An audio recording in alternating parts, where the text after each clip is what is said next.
kita sudah sampai di Uhud. Dan ini salah satu keutamaan yang ke-8, adanya Gunung Uhud. Ini Gunung Uhud yang besar sana, yang besar, yang di atas. Itu kata Nabi SAW, Uhud adalah salah satu dari gunung-gunung surga.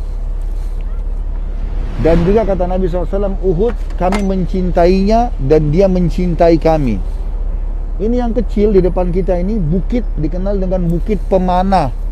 Bukit Pemanah.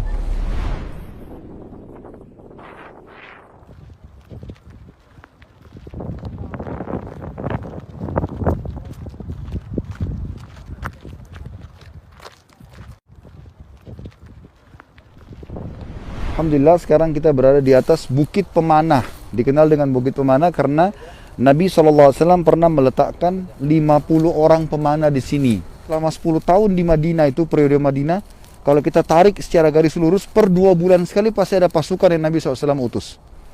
Nah, perang yang besar yang pertama terkenal di Perang Badr namanya. Kuasa Allah SWT 314 mengalahkan 1000 orang. Dan 70 pemuka Quraisy semuanya mati pada saat itu. Di antaranya Abu Jahal, di antaranya Umayyah bin Khalaf, Syaibah, ya, Walid, banyak sekali yang mati pada saat itu. Tertinggal nanti di Mekah setelah perang Badar itu cuma Abu Sufyan yang dituakan, yang lain sudah nggak ada. Yang jelas teman-teman, terjadi peperangan dan kalahlah pada saat itu orang-orang Quraisy. Harta ganimah cukup banyak dan akhirnya tersebar berita kalau umat Islam menang. Umat Islam mulai lebih disenggani. Nah, Abu Sufyan karena sakit hati pada saat itu, dia menyusun pasukan yang besar 3.000 orang di Mekah untuk menyerang Madinah. Dan lokasi waktu pintu gerbang Madinah ini di depan kita pas. Ini yang ada jalan raya, itu kurang lebih seperti itulah. Itu pintu gerbang Madinah dulu. Makanya di sebelah kanan saya yang ada gunungnya, itu kalau ditarik garis lurus ke sana itu ke Mekah. Jadi pasukan Mekah itu datang dari sana, berkumpul di lokasi parkiran ini kurang lebih, ya, untuk menyerang apa? Madinah. Tujuannya kota Madinah. Tapi di sini dulu ada benteng yang besar, mereka nggak bisa langsung masuk. Nah, Nabi SAW bermusyawarah dengan para sahabat. Itu terjadi tahun 3 Hijriah hari Sabtu. Kata Nabi SAW, bagaimana? Ada berita Quraisy sudah keluar. Kita keluar melawan mereka atau kita bertahan dalam benteng? Pendapat sahabat pecah. Ada yang mengatakannya, Rasulullah kita tinggal di benteng saja. Karena kalau di benteng mereka menyerang, kita bisa siramin minyak panas, kita bisa panain dari atas. Mereka tidak bisa tembus Madinah. Madinah kuat. Tapi beberapa sahabat yang sempat dengar kisah Badr, di Badr itu ada malaikat turun membantu pasukan muslimin. Mereka dengan 314 mengalahkan 1000 gitu kan.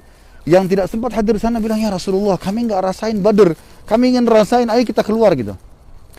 Ada juga sahabat-sahabat yang hadir di Badr seperti Hamzah, mengatakannya Rasulullah, nanti kita dianggap pengecut, kita keluar saja. Intinya mayoritas sahabat keluar. Maka Nabi SAW pun akhirnya mengatakan, baik kita keluar. Tapi Nabi bilang, sebelum keluar, saya sudah bermimpi. Saya bermimpi, saya melihat ada retakan di pedang saya. Kemudian yang kedua ada sapi yang disembelih. Dan yang ketiga, saya masuk ke dalam sebuah tameng yang sangat kuat. Kata para sahabatnya, Rasulullah, apa anda takwilkan itu? Kata Nabi SAW, kalau pedang retak itu adalah sebagian keluarga aku akan meninggal.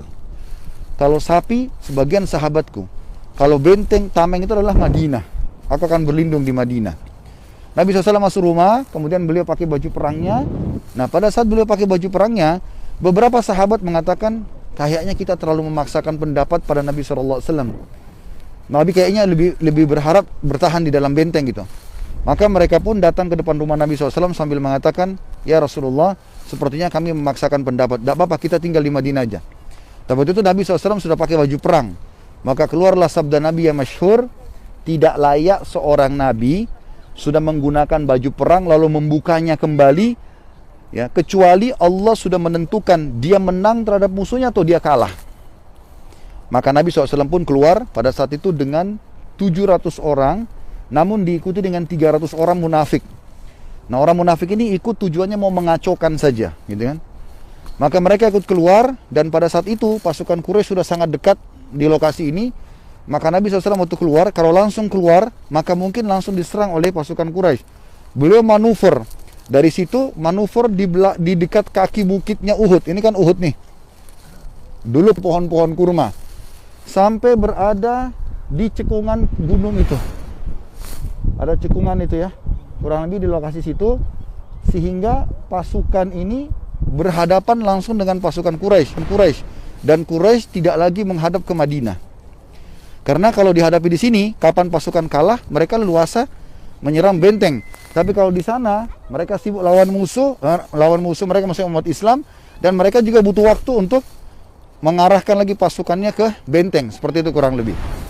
Nabi SAW pada saat itu mendapatkan informasi 300 orang munafik pulang kembali. Maka Nabi SAW mengatakan itu kebaikan. Artinya memang ini lebih baik mereka tidak ikut. Kalau mereka ikut malah mereka kacaukan gitu. Sisa 700 orang melawan 3.000 orang. 700 orang ini, 650 orang bersama Nabi SAW di sana, dan 50 orang di sini. Ini bukit. Kenapa saya ajak Bapak Ibu naik di sini? Karena ini adalah bukit bersejarah. Disinilah terjadi menang kalahnya umat Islam di perang Uhud. 50 orang ini Nabi SAW titip pesan. Ingat, waktu itu dipimpin oleh Abdullah bin Jubair. Bukan Abdullah bin Zubair ya, Jubair. Abdullah bin Zubair ada, Abdullah bin Jubair ada. Ini Abdullah bin Jubair radhiyallahu anhu. Dia pimpinan pemanah, dan ini memang adalah kalau kita zaman kita sniper semua ini. Memang mereka sangat mahir dan jarak tembak itu jauh sekali. Nabi SAW titip pesan, jangan turun dari bukit. Kami menang, kami kalah, tetap di situ sampai tunggu instruksiku. Mereka patuh, maka mulailah pada saat mulai mereka menyerang, orang-orang Quraisy sudah mau menyerang, dan mereka tidak mau duel. Di perang Badar mereka duel. Tapi rupanya pada saat duel, semua kesatria mereka kalah sama umat Islam. Di sini mereka sudah tidak mau terulang itu. Begitu melihat umat Islam jumlahnya cuma 650, ya kurang lebih seperempatnya mereka gitu kan.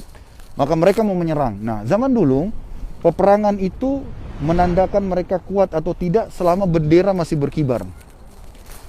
Makanya yang pegang bendera itu harus orang yang paling kuat, dan harus ada beberapa orang. Satu terbunuh diganti yang lain, begitu terus. Bendera Quraisy di perang Badar jatuh dan mereka kalah. Di sini supaya tidak jatuh, mereka menyiapkan 11 orang pemegang bendera. Satu terbunuh harus diganti lagi, dan itu hampir semuanya bersaudara. 10 orang bersaudara, satunya itu orang budak, seorang budak. Dan itu semua dari keluarga Nabi Muhammad SAW. Ya. Sengaja memang dari keluarga Nabi Muhammad SAW yang kafir, untuk menunjukkan memang mereka tidak sejalan dengan Nabi Muhammad SAW.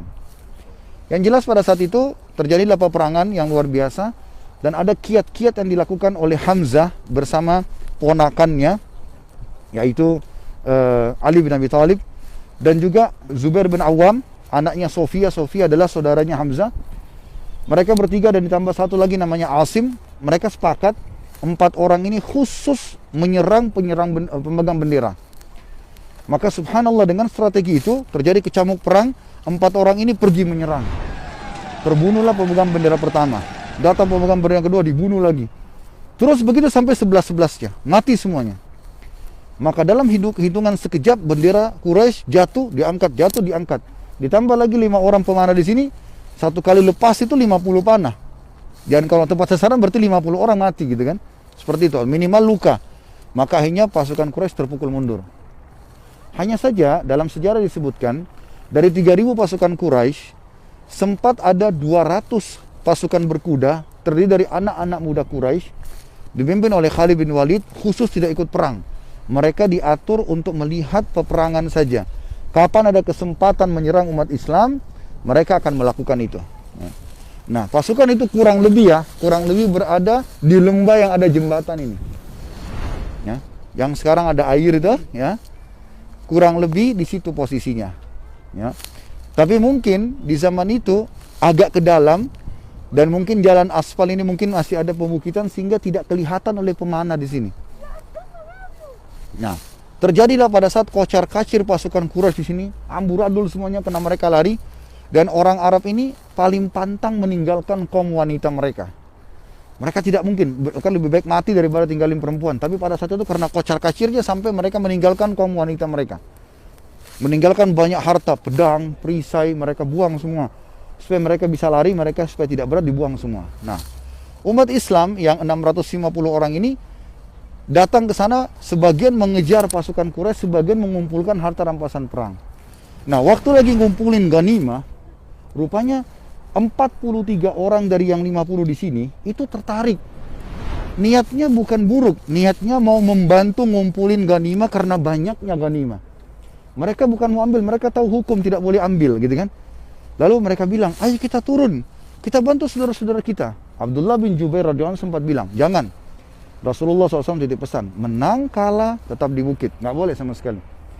Tapi mereka bilang, sudah tidak ada, lihat musuh kosong, sudah kembali ke Mekah. Intinya mereka membangkang, 43 orang ini turunlah mereka. Ikut memungut-munguti ghanimah. 200 pasukan kuda Quraisy di sini yang dipimpin Khalid bin Walid itu belum masuk Islam, melihat kekuatan umat Islam itu ada di sini. Karena ini sniper-snipernya gitu kan. Karena mereka berkurang jadi 7 dari kejauhan, dilihat Khalid bin Walid manuver dari lembah itu naik ke atas bukit ini membunuh 7 orang di sini. Mati semua, mati syahid semua 77 itu. Kemudian setelah itu hilanglah kekuatan umat Islam di sini.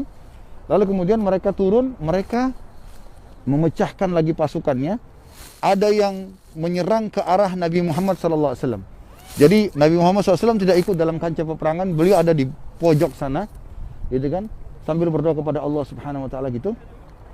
Kemudian didekatilah ke sana, dan sebagian lagi menyerang umat Islam dari belakang. Ya. Nah mereka menyerang, kemudian ada di antara mereka mendirikan bendera Quraisy kembali, sehingga yang 2.800 yang tadi kocar-kacir, berapa orang terbunuh, melihat bendera mereka berdiri kembali lagi, sehingga umat Islam yang 650 itu berada di tengah-tengah, terhimpit, gitu kan. Nah di situ mulai banyak korban pada saat itu, banyak korban. Nah dari 200 pasukan Khalid bin Walid itu ada berapa orang tidak disebut dalam sejarah, tapi mungkin di atas 10 orang, mereka khusus menyerang ke arah Nabi Muhammad SAW. Nah ada satu orang namanya Amir Al-Fasiq. Siapa Amir Al-Fasiq ini? Dia dulu pimpinan Madinah sebelum Nabi Muhammad SAW datang. Waktu itu dia sudah hampir dinobatkan jadi raja di Madinah, tapi karena Nabi datang dengan agama Islam, maka orang pilih Nabi. Dia sakit hati, dia pergi ke negeri Syam, ya, dia pura-pura dia jadi orang Nasrani untuk menunjukkan kejengkelannya. Kemudian ternyata dia orang munafik ya. Dia bersahabat sama Ibnu Salul, orang munafik di Madinah. Selalu dua orang ini connect. Nah, dia tahu Quraisy akan menyerang ke Madinah, maka dia buat lubang-lubang di sekitar Gunung Uhud ini. Lubang-lubang yang dalam, yang orang kalau jatuh susah keluar, terus ditutup dengan pelapa-pelapa kurma. Dengan tujuan umat Islam dan Nabi sendiri jatuh, dan itu ternyata berhasil. Waktu Nabi SAW diserang, Nabi SAW sempat terpukul mundur dengan beberapa sahabat, karena jumlahnya cuma 3-4 orang waktu itu. Maka Nabi SAW jatuh ke lubang itu. Ya. Datanglah beberapa orang Quraisy yang menghantam pundak Nabi SAW, memukul topi besi beliau sehingga sempat menusuk di arah pipinya berdarah sallallahu alaihi wasallam, keringnya berdarah gitu kan. Terjadilah sesuatu yang tidak diinginkan pada saat itu, tapi qadarullah ma syaa fa'al. Kemudian datanglah beberapa sahabat seperti Talha bin Ubaidillah, ada perempuan Nusaybah binti Ka'ab, ya. Ini teman-teman, kalau Allah kasih anak perempuan jangan lupa nama ini, Nusaybah binti Ka'ab. Saya sampai namakan anak saya pertama Nusaybah gara-gara kisah ini. Wanita ini subhanallah dia motivasi suaminya, anaknya semua untuk berjihad. Dan kata Nabi SAW, waktu kami sedang terdesak di Uhud, saya melihat Nusaybah binti Ka'ab sibuk mematahkan panah-panah yang terarahkan kepada saya. Jadi dia juga termasuk memiliki keahlian berperang gitu ya. Yang jelas ringkasnya, pada saat itu Nabi SAW terdesak, di sini cukup banyak korban, sampai akhirnya terbunuhlah 70 orang sahabat. Dan kuburan sahabat itu yang Bapak Ibu lihat kotak ya, yang ada pelang-pelang biru, itu kuburan sahabat syuhada. Insya Allah kita akan turun, kita akan mengucapkan salam di sana ya. Dan memang tidak dibuat kayak kotak-kotak. Dan itu yang saya dapat informasi memang disengaja supaya orang tidak terlalu mengkultuskan. Yang penting inilah kuburan syuhada. Walaupun ada di sana yang cukup besar, kemungkinan itu adalah Hamzah radhiyallahu anhu. Karena memang Hamzah dikenal dengan Sayyidus Syuhada, pimpinannya para syuhada.